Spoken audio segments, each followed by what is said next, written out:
बिस्मिल्लाहिर्रहमानिर्रहीम। अस्सलाम वालेकुम दोस्तों, उम्मीद है कि आप खैरियत से होंगे। आज हम सीखने जा रहे हैं मूली वाला पराठा, जिसके लिए सबसे पहले आपको मूली लेनी होगी। मूली को अच्छी तरह से छील के आप इसको कद्दूकस करेंगे। कद्दूकस करने के बाद इसमें से अच्छी तरह से पानी को निचोड़ लेंगे। अगर पानी को निचोड़ा ना जाए तो आपका पराठा ख़राब हो जाएगा, इसलिए बेहतर होगा कि आप जितना अच्छी तरह से हो सकेंगे इसको खुश्क करेंगे। पानी निचोड़ने के बाद आप इसको एक अलग बर्तन में डाल सकते हैं। उसके बाद इसमें हस्बे ज़रूरत आप लोग इसमें अज्जा शामिल करेंगे, जिसमें सब्ज़ धनिया, नमक हस्बे ज़रूरत इस्तेमाल करेंगे। सुरख मिर्च डालेंगे। सुरख मिर्च डालने के बाद आप इसमें मुख्तलिफ अज्जा शामिल कर सकते हैं, जिसमें गरम मसाला,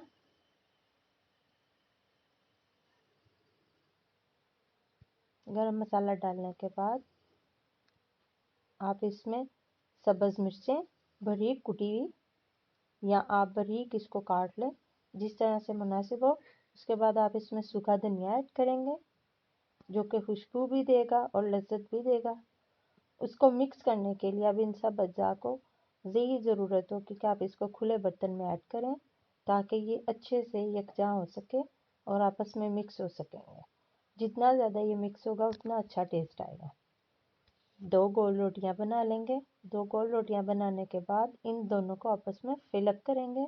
दूसरी रोटी उसके ऊपर डालेंगे और उसको साइडों से अच्छी तरह से प्रेस करेंगे, ताकि पराठा बनते हुए ये टूट ना सके और ना ही मटेरियल इसमें से निकल सके। रोटी को बेल लेने के बाद आप तवे को अच्छी तरह से गर्म करेंगे। गर्म करने के बाद रोटी इस पर डाल देंगे। जब रोटी एक साइड से पक जाएगी तो आप इसको दूसरी साइड में चेंज करेंगे। याद रखें कि यहाँ पे आपकी आंच बहुत हल्की भी ना हो और ना ही बहुत ज़्यादा तेज़ हो।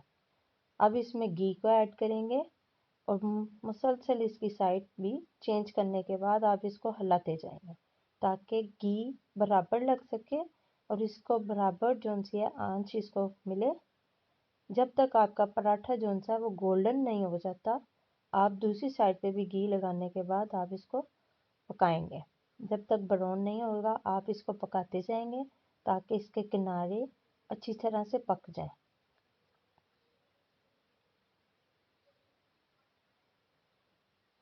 ये आपका पराठा तैयार हो गया, दोनों साइडों से पक गया।